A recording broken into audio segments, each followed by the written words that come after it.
మేనిఫెస్టోలో, వాళ్ళ ఎస్సీ డిక్లరేషన్లో, ఎస్టీ డిక్లరేషన్లో, బీసీ డిక్లరేషన్లో, మైనారిటీ డిక్లరేషన్లో, యూత్ డిక్లరేషన్లో, మహిళా డిక్లరేషన్లో, రైతు డిక్లరేషన్లో అన్ని కలిపితే నేను వెట్టలే తమ్మి నాకేం వాళ్ళను కించపరిచే ఉద్దేశం లేదు.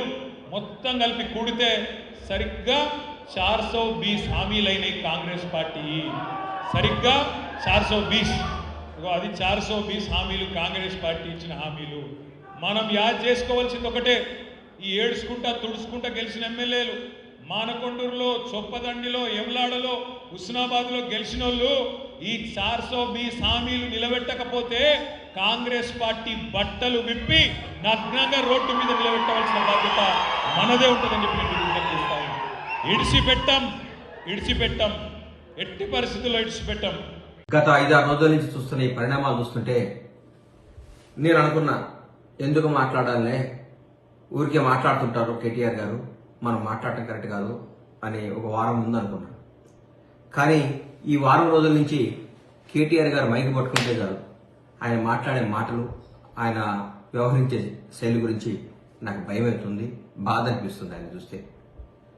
ఎట్లా త్వరలో ఒక 2 ఏళ్లలో ప్రభుత్వాన్ని వడగొడతా అంటాడు, త్వరలో ముఖ్యమంత్రి అవుతా కేసీఆర్ గారు అంటాడు. కరెక్టే, చేయండి. రేపు జరగబోయే ఆంధ్రప్రదేశ్లో ఎలక్షన్ జరుగుతున్నాయి, అక్కడ ముఖ్యమంత్రిని చేయండి. లేకపోతే మహారాష్ట్రలో ఎలక్షన్ జరగబోతున్నాయి, అక్కడ ముఖ్యమంత్రిని చేయండి. లేకపోతే ఎక్కడ పక్క రాష్ట్రాల్లో, కేరళలో భారతీయ రాష్ట్ర సమితి కదా మీ పార్టీ అధ్యక్షులు కేసీఆర్ గారు, భారతదేశంలో ఏ రాష్ట్రం నుంచి అయినా ముఖ్యమంత్రి అవడానికి అర్హత ఉంది, ఆయన కావాలి, మీరు పోరాడాలి, మీరు పార్టీ భారతీయ రాష్ట్ర సమితి భారతదేశ వ్యాప్తంగా బలపడాలని కోరుకుంటున్నా. అట్లాగే 4 ఎమ్మెల్యేలు వచ్చి ముఖ్యమంత్రి గారిని కలిస్తే ఉలిక్కిపడి నిద్రపోకుండా ఆగమాగం అయిపోయి అసలు ఏదో కొంపలు విరిగిపోయినట్టు, ఎందుకు సార్ అంతా వాళ్ళని మానసికంగా హింసించి ప్రెస్ మీట్లు పెట్టించి మీరు స్క్రిప్ట్ రాసిచ్చి దాన్ని చదవండి అని చెప్పించారు. వాళ్ళు ఒక 2 లక్షల మందికో 2.5 లక్షల మందికో ఓట్లే ఒక ప్రతినిధిగా ఉన్నప్పుడు వాళ్ళ సమస్యలు ముఖ్యమంత్రి గారిని కలిసి చెప్పుకోవద్దా, ముఖ్యమంత్రి గారిని కలవద్దా? ఇది ప్రజాస్వామ్యం కాదా? ఎక్కడ పోతున్నారు సార్ మీరు? ఎందుకు అంత భయపడతారు? అంత బంధించి బర్రెల్ని కట్టేపించుకొని మీ చెప్పు చేతుల్లోనే మీ చెప్పు చేతుల్లోనే రాష్ట్ర ప్రజలు ఉండాలని జనాన్ని అందరినీ ఊరికే అది చేస్తాం, ఇది ఇవ్వకుండా ఇది చేస్తాం, తిరగబడతాం, ఎగబడతాం, కోస్తాం, నరికేస్తాం, ఏందేందో మాట్లాడతారు. ఎందుకు సార్ కేటీఆర్ గారు మీరు దయచేసి మాట్లాడకండి సార్ అట్లా. ఇది ప్రజాస్వామ్యం. ఇప్పుడు కాంగ్రెస్ పార్టీ తెలంగాణ రాష్ట్రాన్ని పరిపాలిస్తుంది. గౌరవనీయులు ముఖ్యమంత్రి రేవంత్ రెడ్డి గారు, మా మంత్రివర్గం అందరూ బ్రహ్మాండంగా చేస్తున్నారు. జరుగుతున్న పనులు 45-46 రోజుల్లోనే ఇది కుంపలారిపోయినట్టు రోజు ప్రెస్ మీట్, గూగుల్ పే చేయటం, ప్రెస్ మీట్ పెట్టడం, గూగుల్ పే చేయటం, ప్రెస్ మీట్ పెట్టడం. ఇది కాదు సార్. ఎట్లా ప్రజలకు ఏం చేయాలి? మీరు చేసిన తప్పులేంది? మీరు ఎందుకు ఓడిపోయారు? కొద్ది పర్సెంట్తోనే ఓడిపోయి ఉన్నారు. మీరు గెలిచిన చాలా పెద్ద పర్సెంట్తో గెలిచారా సార్ ఇంతకుముందు? మీరు ఎప్పుడన్నా ఫస్ట్ టైం మీకు 62 సీట్లు వచ్చినాయి సార్. 62 సీట్లతో మీరందరినీ అభివృద్ధి పేరుతో, ఇప్పుడు నేను మిమ్మల్ని ఏమన్నా అభివృద్ధి పేరుతో, రాష్ట్రాన్ని అభివృద్ధి పేరుతో మా కాంగ్రెస్ ఎమ్మెల్యేలందరినీ, అప్పటి తెలుగుదేశం ఎమ్మెల్యేలందరినీ కూడా మీ చెంతనే చేసుకున్నారు. మేమందరం ప్రతిపక్షాలందరూ అడిగితే ఇది అభివృద్ధి పేరుతో రావాలి, దీన్ని అందరూ ఆమోదించాలి, దీన్ని సమ్మతించాలి అని మీరు మాట్లాడారు. తర్వాత ఉత్తమ్ కుమార్ రెడ్డి గారి నాయకత్వంలో మేము ఎలక్షన్ చేయడం జరిగింది. మాకు అప్పుడు మేము ఓటమి చెందాం. మా ఎమ్మెల్యేలందరినీ కూడా అదే రిపీట్ చేశారు, అభివృద్ధి పేరుతో అభివృద్ధి చేస్తున్నాం, మీ ఎమ్మెల్యేలను తీసుకొస్తున్నాం అని మమ్మల్ని ప్రతిపక్ష హోదా లేకుండా కూడా చేశారు మీరు. అది మీరు గుర్తుపెట్టుకోవాలి సార్. మీకు ఒక న్యాయం, మీరు చేస్తే సంసారం, మేము చేస్తే తప్ప. మీకు న్యాయం, మాకు న్యాయమా? మేము ఇప్పుడైతే తెలంగాణ రాష్ట్ర ముఖ్యమంత్రి పోస్ట్ ఖాళీగా లేదు. 5 ఏళ్ల తర్వాత ఎలక్షన్లు వస్తాయి. ఇంకో 10 ఏళ్ల వరకు కాంగ్రెస్ ప్రభుత్వం ఉంటుంది. మాకు ఇందులో ఏమాత్రం డౌట్ లేదు. మీకేమన్నా అంతగా ముఖ్యమంత్రి కావాలి, అర్జెంట్ గా పదవులు చేపట్టాలి, రాష్ట్రాన్ని అది చేయాలి ఇది చేయాలనుకుని ఉంటే మీరు వేరే రాష్ట్రాలకు వెళ్ళి, కొత్తగా బీఆర్ఎస్ పార్టీ కదా, భారతీయ రాష్ట్ర సమితి కాబట్టి మీరు ఎక్కడైనా ఇంప్రూవ్ చేసుకోండి, డెవలప్ చేసుకోండి, పనిచేయండి. కానీ ఇక్కడ మాకు చాలా పనులు ఉన్నాయి. అవినీతి మొత్తం ఒక్కొక్క తిమ్మింగ్రాలు, ఒక చిన్న ఆఫీసరు, మీ చెప్పు చేతుల్లో ఒక చిన్న ఆఫీసర్ని పట్టుకుంటేనే ఒక 1000 కోట్లు వచ్చినాయి. 1000 కోట్లు. ఇట్లాంటి 1000 కోట్లన్నీ రికవరీ చేసి పేద ప్రజలకి, తెలంగాణలో ఉన్న పేద ప్రజలకు పంచండి సార్ అని గౌరవ ముఖ్యమంత్రి గారిని చేతులెత్తి నమస్కరిస్తున్నా. సార్ ఇట్లాంటి చాలా తిమింగలాలు ఉన్నాయి, పెద్ద పెద్ద సొర చేపలు ఉన్నాయి, ఈ చేపలను పట్టండి సార్. పెద్ద పెద్ద పదవుల్లో ఉన్నారు. ఈ హైదరాబాద్ చుట్టుపక్కల చాలా పెద్ద పెద్ద పదవులు చేసిన అందరూ పట్టుకుంటే దాదాపు మీకు 10,000 కోట్లు వస్తే చాలా రైతు బంధు ఇంకో బంధు వెళ్ళిపోద్ది మనకి ఒక కార్యక్రమం. ఇట్లా ఈ అవినీతి చేస్తేనే ఈ అవినీతిని నిర్మూలిస్తేనే మనం బ్రహ్మాండంగానే 6 గ్యారెంటీ చేయగలుగుతామని మాకు నమ్మకం ఉంది. మీకు చేతులెత్తి దండం పెడుతున్నా, కొద్దిగా ఓపిక పట్టండి, కొంచెం మీ మానసికంగా నిబ్బరం చేసుకోండి. మేము ఓడిపోయినాం, మేము ప్రతిపక్షంలో ఉన్నాం, మాకు ఇబ్బంది, రాబోయే భవిష్యత్తులో మంచి పనులు చేసి ఇంకా కొంచెం మంచిగా జనంలో చుచ్చుకుపోయి జనాన్ని ప్రేమ ఎలా పొందాలో ఆలోచించండి. కానీ ఊరికే ఎట్లా గవర్నమెంట్ అధికారం ఇస్తారని జనం మీద తీసుకొని నాయకుల్ని హింస పెడితే మీకు ఏమాత్రం న్యాయం జరగదు కాక మిమ్మల్ని ఆల్రెడీ జనం అందరూ అనుకుంటున్నారు, సార్ ఆయన ఎక్కడైనా చూపించండి సార్, కొంచెం కేరళ కన్నా ఎక్కడికైనా పోయి ట్రీట్మెంట్ చేయండి సార్, కేటీఆర్ గారు ఆగమాగం అయిపోతున్నాడు అంటున్నారు. దయచేసి మీరు మాకు పెద్ద రాష్ట్ర చాలా పెద్ద ఉన్నతమైన స్థాయిలో ఉండి వచ్చిన కేసీఆర్ గారి అబ్బాయిగా మిమ్మల్ని గౌరవిస్తున్నాం. రాష్ట్ర నాయకులు కేసీఆర్ గారి అబ్బాయిగా మీకు గౌరవిస్తున్నాం, అభిమానిస్తున్నాం. అందుకంటే మిమ్మల్ని మేము ఏ విధంగా మేము చూడం. మీరు ఎప్పటికీ మా కేసీఆర్ గారి అబ్బాయే. మీరు నాన్నగారి పేరు చెడగొట్టకండి, మీ నాన్నగారి పేరు నాగం చేయకండి. ఆయన తెలంగాణ రావడంలో కూడా కీలక పోషించారని మేము నమ్ముతున్నాం. కాబట్టి మీరు దయచేసి కేసీఆర్ గారి పేరు చెడగొట్టొద్దని, బీఆర్ఎస్ పార్టీని అప్రతిష్ట పాలు చేయకుండా ప్రజా సమస్యలపై పోరాడండి, టైం ఇవ్వండి, అన్నీ జరుగుతాయి.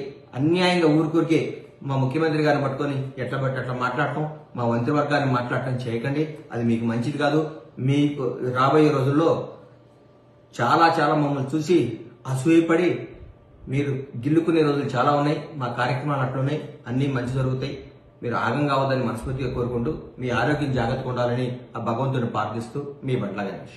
పెద్ద మాటలు చెప్పారు కదా, 2 లక్షల రుణమాఫీ డిసెంబర్ 9 చేస్తా. అక్క నువ్వు బిల్లు కట్టకు, సోనియమ్మ కడుతుంది జనవరి నుంచి అన్నాడు. మరి కట్టకుండా ఊకుందామా? ఏం చెప్పిండు రేవంత్ రెడ్డి, వెంకటరెడ్డి ఒకసారి పెట్టావా? రేవంత్ రెడ్డి ఏం చెప్పిండు, వెంకటరెడ్డి గారు ఏం చెప్పిండ్రు, ఒకసారి మీ చెవులతో మీరే చూడండి. ఎంత బాగా చెప్పిండ్రు బిల్లు కట్టద్దని. అది పెడతావా తమ్మి? మా అక్కలకు కరెంటు బిల్లు నుంచి విముక్తి కలిగేందుకే వచ్చే నెల బిల్లు కట్టక 200 యూనిట్లు ఉచితంగా మీ ఇంటి కరెంటు బిల్లు సోనియమ్మ కట్టదు. 200 యూనిట్ల వరకు వచ్చే నెల ఎవరు పేదోళ్ళు మీ బస్తీలలో కరెంటు బిల్లు కట్టాల్సిన పని లేదు. ప్రతి పేదవాడి ఇంటికి ప్రతి నెల 200 యూనిట్లు ఉచితంగా కరెంటు మీకు ఇచ్చేటట్టు వచ్చే నెల మా అక్కలకు మా పెద్దమ్మలు అందరికీ నేను చెప్తున్నా, వచ్చే నెల నుంచి ఇంటి కరెంటు బిల్లు కట్టాల్సిన పని లేదు. మీ కరెంటు బిల్లు కాంగ్రెస్ పార్టీ కట్టాలి. 100 రూపాయలు కూడా కరెంటుకి మీకు కట్టాల్సిన పనే లేదు. టీవీ పెట్టుకోవచ్చు, ఫ్యాన్ వేసుకోవచ్చు, మంచిగా బాగా కరెంటు బిల్లు లేకుండా మీరు గృహలక్ష్మి పథకం కింద మీకు కరెంటు బిల్లు వస్తుంది. పేదవాడి నెలకు 200 యూనిట్ల వరకు ఈ నెల కూడా నవంబర్ నెల బిల్లు కట్టలేదు.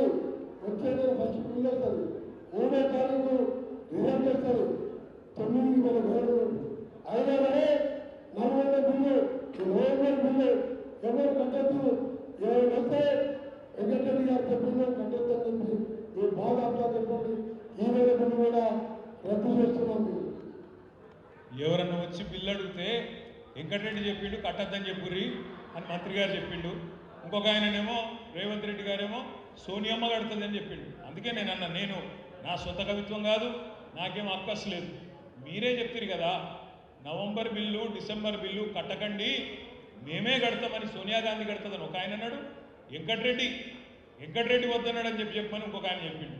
అందుకే నేను మిమ్మల్ని అందరికి విజ్ఞప్తి చేసేది, సోషల్ మీడియాతో పవర్ ఏంటంటే, ఇవాళ ఈ మాధ్యమాలు వచ్చినాక మీ పవర్ ఏంటి అంటే, ఇక్కడ కూర్చున్నది 1750 మంది, కానీ మీ పవర్ ఏంటి అంటే ఒక్కొక్కరు 1000-2000 ఓట్లు ఇన్ఫ్లుయెన్స్ చేసే శక్తి ఉన్న వాళ్ళు ఈ రూమ్లో ఉన్నారు.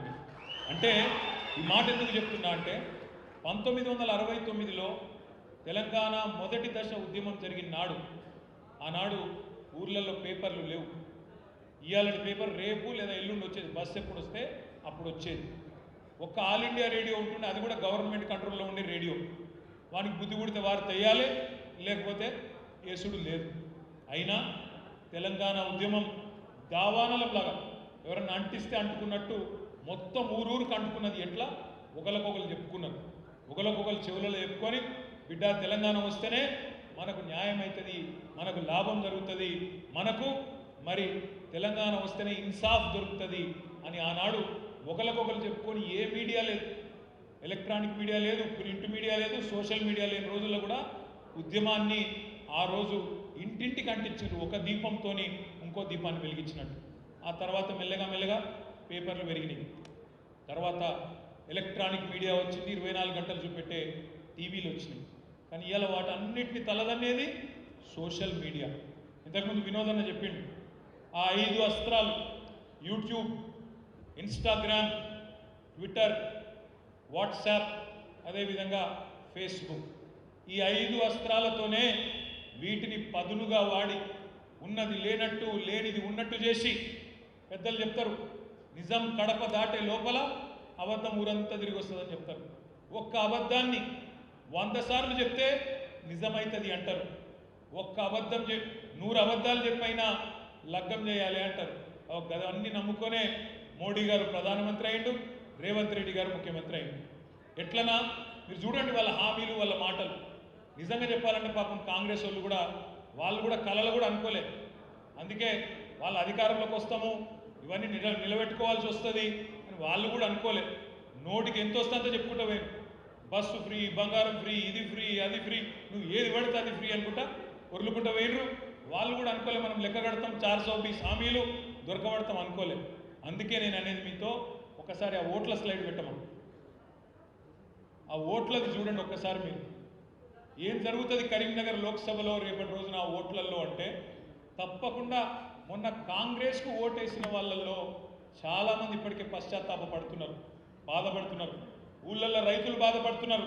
ఇదేమిరా నాయన, కేసీఆర్ ఉన్నప్పుడు వారం రోజులలో 10 రోజులలో రైతు బంధు వస్తుండే, ఇదేం గుంపు మేస్త్రి పాలనరా నాయన, ఇప్పటివరకు రైతు బంధు దిక్కులేదు. ముఖ్యమంత్రి పదవి చేయడానికి అనుభవం ఉందా అంటే ఏమన్నాడు రేవంత్ రెడ్డి గారు, ఏ గదేం పదవిగా గుంపు మేస్త్రి లెక్క, ఒకడు సున్నం కొడతాడు, ఒకడు సిమెంట్ వేస్తాడు, నేను గిట్ల అంటే అయిపోతుంది అన్నాడు. అదే టూత్ పాలిష్ లెక్క ఏమున్నది అన్నాడు.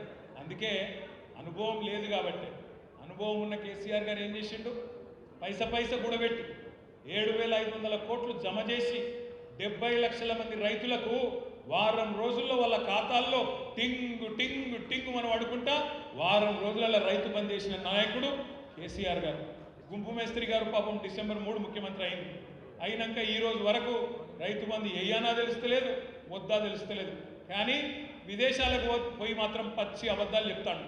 నేను రైతు భరోసా చాలు చేసినా, అది రైతు భరోసా అన్నట్టు దాని పేరు మొన్న చెప్తాడు దావోస్లో, పచ్చి అబద్ధం.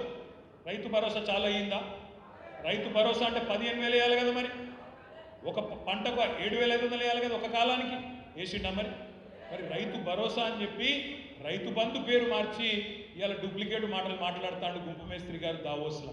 నేను ఒకటే మాట మీ అందరికి విజ్ఞప్తి చేసేది, ఇట్లా ఒకసారి కాదు, మీరు సోషల్ మీడియాలో మీరు గట్టిగుంటే రోజుకు 10 సార్లు దొరుకుతారు, వాళ్ళు రోజుకు 10 సార్లు దొరుకుతారు. నిన్న కోమటిరెడ్డి వెంకటరెడ్డి గారు మాట్లాడారు, మీరు చూసే ఉంటారు. రైతు బంధు పడలేదు అని ఎవడన్నంటే చెప్పు తీసి కొడతా అంటుండు. రైతు బంధు పడలేదు అని ఎవరన్నంటే చెప్పు తీసి కొడతా. ఇది మన గౌరవ మంత్రివర్యులు కోమటిరెడ్డి వెంకటరెడ్డి గారి మాట. సరే పెట్ట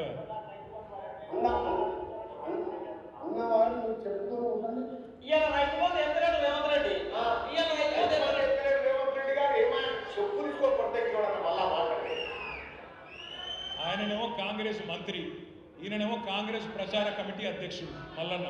ఇద్దరు కూడా ఏమంటారు, చెప్పు తీసి కొడతాము రైతు బంధు పడలేదంటే అంటుంది. ఇవాళ నేను రాష్ట్రంలో ఉన్న 70 లక్షల మంది రైతులను అడుగుతున్నా, ఎవరెవరికైతే రైతు బంధు పడలేదో వాళ్ళని ఆలోచించమని అడుగుతున్నా. వీళ్ళని ఏ చెప్పుతోని కొట్టాలి రైతు బంధు ఏ వాళ్ళని ఆలోచించమని అడుగుతున్నా. చెప్పుతోని కొడతారా, ఓటుతోని కొడతారా, మీ ఇష్టం. చెప్పుతోని కొడతారా, ఓటుతోని కొడతారా, ఈ ప్రభుత్వాన్ని మీ ఇష్టం. కేసీఆర్ ఉన్నప్పుడు వారం రోజులు వేసిండెట్లా, వీళ్ళకు 2-3 నెలలైనా ఎందుకు వేయలేదు ఆలోచించమని చెప్పి నేను కోరుతున్నా. రైతులు ఆల్రెడీ మంట మీద ఉన్నారు. క్వింటాల్కి 500 బోనస్ అన్నాడు, ఇచ్చిండా? రేపు ఇస్తాడా ఏప్రిల్లో? ఇవ్వకపోతే రైతులు ఊకుంటారా?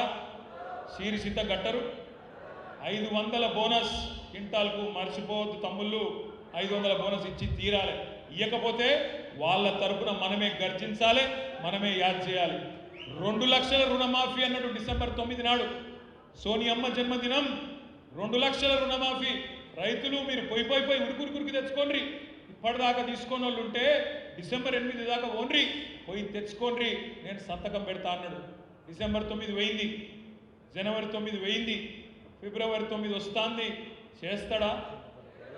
చేయడు, చేయ శాత కాదు. ఎందుకంటే గుంపు మేస్త్రి గారికి ఇదివరకు పనిచేసిన తెలివి లేదు.